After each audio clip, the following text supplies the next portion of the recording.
اعوذ باللہ من الشیطان الرجیم بسم اللہ الرحمن الرحیم الحمد للہ رب العالمین وصلی اللہ علی سیدنا محمد وآلہ الطیبین الطاہرین بسم اللہ الرحمن الرحیم الم نشرح لك صدرك ووضعنا عنك وزرك الذي انقض ظهرك ورفع لك ذكرك فإن مع العسر يسرا إن مع العسر يسرا فإذا فرغت فانصب وَإِلَىٰ رَبِّكَ فَأَرْغَبْ صدق اللہ العلی العظیم وصدق رسول النبی الکریم۔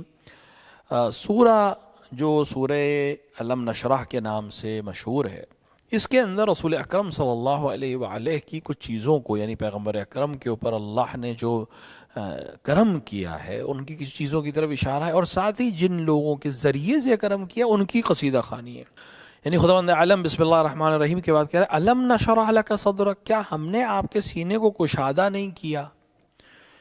کشادہ سینہ ہونے کا مطلب یہ نہیں ہے کہ انسان کا جو ہے جسم ہے وہ بہت بڑا ہو جائے یا سینہ اس کا بہت بڑا ہو جائے، نہیں، اس سے مراد یہ ہے کہ انسان کا قلب جو ہے وہ بڑی بڑی چیزوں کے لیے، بڑی بڑی مشکلات کے لیے، بڑے بڑے مسائل کے لیے اپنے آمادہ رہے۔ اگر انسان کا دل کمزور ہو یا دل چھوٹا ہو تو پھر وہ بڑے بڑے کام انجام نہیں دے سکتا۔ پیغمبر اکرم کا خدا بند عالم یہ کہہ رہا ہے کہ ہم نے آپ کے سینے کو وسعت عطا کی، وسعت شرح صدر عطا کی، یعنی آپ کے سینے کو ہم نے اس لائق بنایا کہ وہ مشکلات کا سامنا کر سکے۔ ہم نے آپ کو یہ نعمت عطا کی۔ بے شک انسان اختیار کے ساتھ یہ عمل کرتا ہے، لیکن خداوند عالم یہاں پر پیغمبر اکرم سے کہہ رہا ہے کہ ہم نے آپ کی یہ مدد فرمائی کہ آپ کے سینے کو وسعت عطا کی، یعنی مشکلات کا سامنا کرتے وقت آپ کشادہ روئی کے ساتھ اور صبر کے ساتھ اور ہمت کے ساتھ اپنے دشمنوں کا مقابلہ کرتے تھے۔ دوسری بات جو اس سورے میں پیغمبر اکرم کے سلسلے میں خداوند عالم نے کہا وَوَضَعْنَا عَنْكَ وِزْرَكَ، اور کیا آپ کے بوجھ کو اتار نہیں لیا؟ کون سا بوجھ تھا؟ پیغمبر کوئی علیہ باللہ حمالی نہیں کر رہے تھے کہ وہ وزن اللہ نے اٹھا لیا ان کا، نہیں، یہ بوجھ جو اسلام کا بوجھ تھا، یہ بوجھ جو تبلیغ کا بوجھ تھا، یہ بوجھ جو امت کو نجات دینے کا بوجھ تھا، اس کو خداوند عالم کہہ رہا ہے کہ ہم نے کیا اتار نہیں لیا؟ کیا مطلب اتار نہیں لیا؟ یعنی ہم نے کم کر دیا اس کو۔ کس طرح سے کم کر دیا؟ کہ ہم نے ایسے معاون آپ کو دیے کہ جنہوں نے اس بوجھ کو شریک کر لیا آپ کے ساتھ۔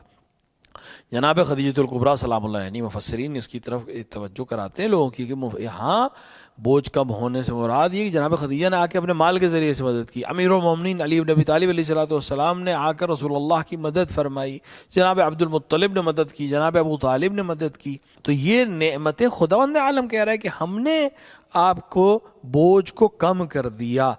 یعنی یہ سارے عمل آپ اگر اکیلے کرتے، کوئی ساتھی نہیں ہوتا، کوئی معاون نہیں ہوتا، تو آپ کے لیے اور سخت ہوتا، ابھی بھی سخت ہے لیکن اور زیادہ سخت ہوتا۔ تو ہم نے آپ کے بوجھ کو اس طرح سے کم کیا کہ امیر المومنین کو منصوب خلافت کیا، امیر المومنین آپ کے ساتھ ہی رہے 12 برس کی عمر سے لے کر آپ کی شہادت تک، یعنی اول بعثت سے لے کر آپ کی شہادت تک امیر المومنین آپ کے ساتھ تھے، ہر عمل میں آپ کے ساتھ تھے، ہر جنگ میں آپ کے ساتھ تھے، ہر صلح میں آپ کے ساتھ تھے، ہر موقع پر آپ کے ساتھ تھے۔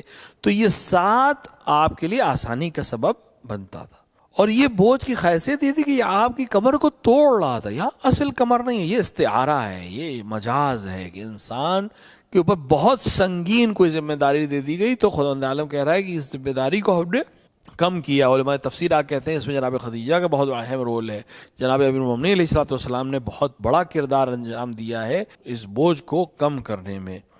وَرَفَعْنَا لَكَ ذِكْرَكَ، اور ہم نے آپ کے ذکر کو بلند کیا۔ آج آپ دیکھیں پوری دنیا میں ہر گلدستہ اذان سے پیغمبر اکرم صلی اللہ علیہ وآلہ کی رسالت کی گواہی دی جاتی ہے۔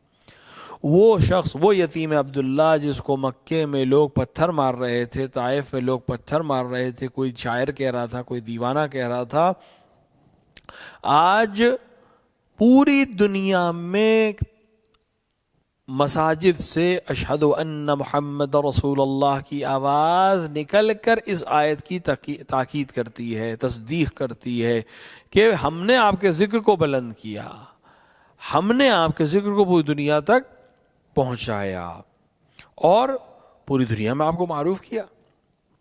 ایک شخص ایران کے کسی شہر میں رہتا تھا، اور اس نے اپنے استاد سے کہا کہ آپ بہت عظیم ہیں، میں یہاں تک کہ اس سے گمان ہوا کہ وہ نبی ہیں۔ منع کیا استاد نے کہ میں نبی نہیں ہوں، نبی پیغمبر اکرم صلی اللہ علیہ وآلہ ہیں، ان کے بعد کوئی نبی نہیں ہے، لیکن وہ شخص اپنے خام خیالیوں میں اپنے استاد کو نبی کہتا تھا.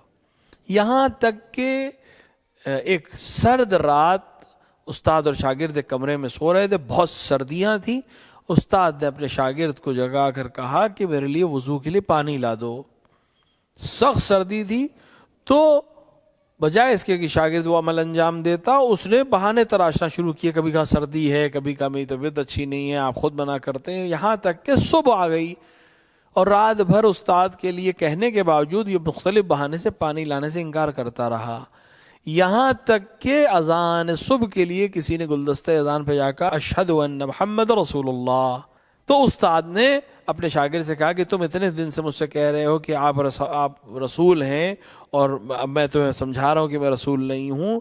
آج اس سردی میں تمہارا استاد ہوں، میں نے تمہاری تربیت کی ہے، میں نے تمہیں پالا ہے، تو مجھے بہت زیادہ چاہتے ہو، لیکن میں سرد رات میں اگر تم سے پانی مانگ رہا ہوں تو تم جا کر لانے کو تیار نہیں ہو، صرف بہانے بنا رہے ہو. جب کہ تم نے مجھے دیکھا ہے، میں نے تمہیں پالا ہے، اور تم دعویٰ کرتے ہو کہ میں مثال کے طور پہ بہت سی چیزوں کا مالک ہوں. یہ شخص جو اس سرد رات میں صبح میں اٹھ کر گلدستے اذان پر جا کر اذان دے رہا ہے، اس نے نبی اکرم صلی اللہ علیہ وآلہ کو نہیں دیکھا ہے، لیکن پھر بھی اس سرد رات میں ٹھنڈے پانی سے وضو کر کے گلدستے اذان پہ جا کر کہہ رہا ہے اشہد ان محمد رسول اللہ. یہ رسول اکرم صلی اللہ علیہ وآلہ کی رسالت کی صرف گواہی نہیں ہے، یہ عظمت کی گواہی ہے. تم جو کہہ رہے ہو کہ تم مجھے نبی کے گمان کرتے ہو، نبوت یہ نہیں ہے کہ تم مجھے چاہتے ہو، نبوت وہ ہے جو اس شخص کو اس سرد رات میں صبح کے وقت وضو کر کے گلدستے پہ جا کر رسول کی رسالت کے لیے آمادہ کرتا ہے. یعنی خداوند عالم جو کہہ رہا ہے کہ ہم نے آپ کے نام کو وسعت دی اور آپ کے نام کو رفیع اور بلند کیا، آج ہم دنیا میں سے دیکھ رہے ہیں. حتیٰ پیغمبر کی اپنی زندگی میں ہی پورے خطے عرب میں وہی عرب جاؤ جنہوں نے پیغمبر کو اتنے پتھر مارے تھے کہ لوگوں نے سمجھا کہ پیغمبر اس دنیا سے چلے گئے. طائف میں، مکے میں، اسی مکے میں پیغمبر ایک فاتح کی حیثیت سے آئے اور پیغمبر کے نام کا کلمہ اور اذان میں آپ کے نام کی گواہی خانہ کعبہ سے بلند کی گئی. تو خداوند عالم اس چیز کی طرف یاد دلا رہا ہے. البتہ یہ یاد دلانے سے مراد پیغمبر کو سب معلوم ہے، پیغمبر ان تمام چیزوں کو جانتے ہیں. یہ ہم تک یہ پیغام پہنچایا جا رہا ہے کہ خداوند عالم نے پیغمبر اکرم صلی اللہ علیہ وآلہ کے نام کو بلند کیا، اور ہر وہ شخص جو پیغمبر کے نام کو مٹانے کی کوشش کرے گا خداوند عالم اس کو ذلیل اور رسوا کرے گا. اور اس کے بعد اس تمام چیزوں کو کہنے کے بعد خداوند عالم اس سورے میں ایک ہی بات کو 2 بار دہرا رہا ہے، ان مع العسر یسرا. ان ایک بار فا کے ساتھ ہے اور ایک بار بغیر فا کے ساتھ ہے، یعنی ہر زحمت کے ساتھ آسانی ہے، لیکن اسی بات کو دوبارہ دہرایا، ان مع العسر یسرا، بے شک تکلیف کے ساتھ ساتھ سہولت بھی ہے.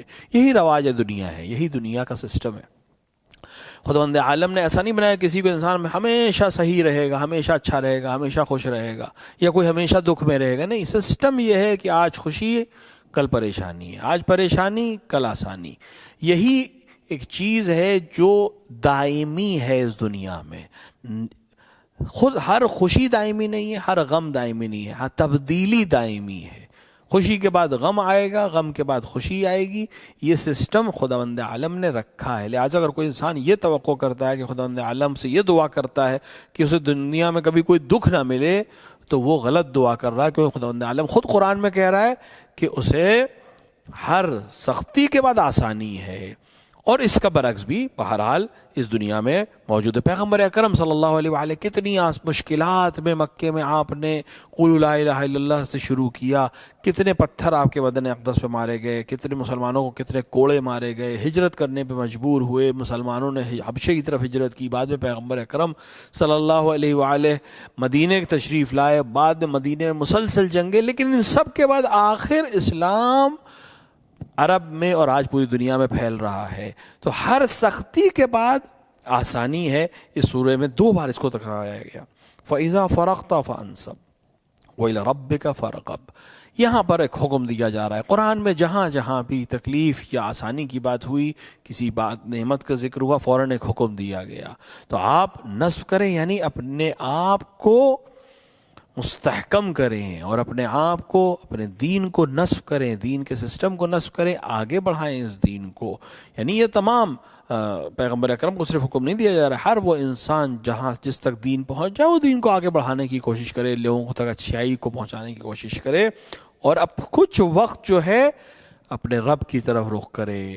یعنی انسان توجہ کرے، ہر عمل کو اپنے رب کے لیے انجام دے. یہ پیغمبر اکرم سے خطاب ہے، پیغمبر اکرم کو دی ہوئی نعمتوں سے خطاب ہے، لیکن تمام مسلمانوں کے لیے پیغام ہے کہ ہر چیز خداوند عالم کی طرف سے ہے، اور خداوند عالم سے اگر انسان لو لگائے تو انسان کو کامیابی اور کامرانی ملتی ہے. اور خدا اگر کسی کی مدد کرتا ہے تو وہ دنیا میں رفیع اور بلند ہوتا ہے. ہاں، ہمیں پریشانیوں کا مقابلہ کرنا پڑے گا، پریشانیوں میں ثبات قدم کے ساتھ رہنا پڑے گا، تب ہمیں اس کا صحیح نتیجہ مل سکے گا. بارگاہ الہی میں دس میں دعا ہے کہ وہ ہمیں توفیق عطا فرمائے کہ ہم قرآن کو پڑھ سکیں، اس کو سمجھ سکیں اور اس پر عمل کر سکیں. وصلی اللہ علی سیدنا محمد وآلہ الطیبین الطاہرین.